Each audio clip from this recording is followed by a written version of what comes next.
আমার স্বরচিত কবিতা, যেটাকে বাংলায় অনুবাদ করেছেন সাহিত্য একাডেমি উইনার শ্যামল ভট্টাচার্য, আর বই আকারে প্রকাশিত হয়েছে একগুচ্ছ রাহুল পুষ্প।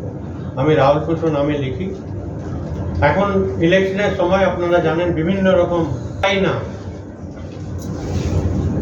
আমার সকাল চাই না। হ্যাঁ, আমি কোনো ভোরের প্রতীক্ষা করি না।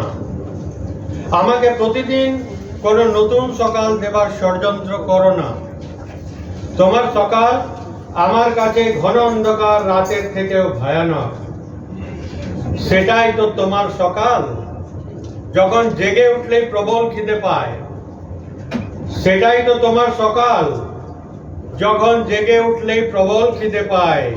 সারাদিন আশাগুলিকে হত্যা করে আর তারপর নিজেও ডুবে যায়। রাতগুলি আমার প্রিয়, যেগুলি অন্তত রং বেরঙের স্বপ্ন দেখায়। স্বপ্ন হলেও নিজস্ব কিছু দেখায়।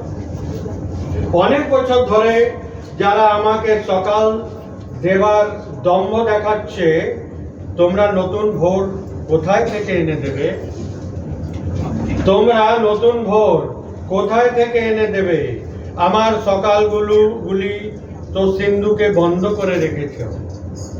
আমার সকালগুলি তো সিন্ধুকে বন্ধ করে রেখেছ, উঁচু উঁচু অট্টালিকার দেওয়ালে গেঁথে দিয়েছ, অথবা বড় বড় গোদামে ভরে রেখেছ। অহিংসার লাঠি দিয়ে দেশের ভবিষ্যৎ লিখে গেছেন হে মোহনদাস। দেখুন, আজ হিংসার লাল গোলাপ ফুটেছে। আজ হিংসার লাল গোলাপ ফুটেছে সংবিধানের মোটা বইয়ে উই পোকার বসত। নিজেই আবার এসে কোনো নতুন মোড় দাও। তোমরা সবাই চুপ, নিদেন পক্ষে আমাকে আমার মতে থাকতে দাও। এই স্বাধীনতা দিবসের নারকেল আজ আমার মাথাতেই ফাটাও। জানো কি আমার 7 বছর বয়সী? জানো কি আমার 7 বছর বয়সী ন্যাংটা পুটুল আলু, আমার চোখের তারা, আমার একমাত্র জামাটি লাঠিতে বেঁধে উচ্চ স্বরে গেয়ে ওঠে, ঝান্ডা উঁচা রহে হামারা, ঝান্ডা উঁচা রহে হামারা। আমার সমস্ত অবশিষ্ট সাহসও হারিয়ে ফেলেছি।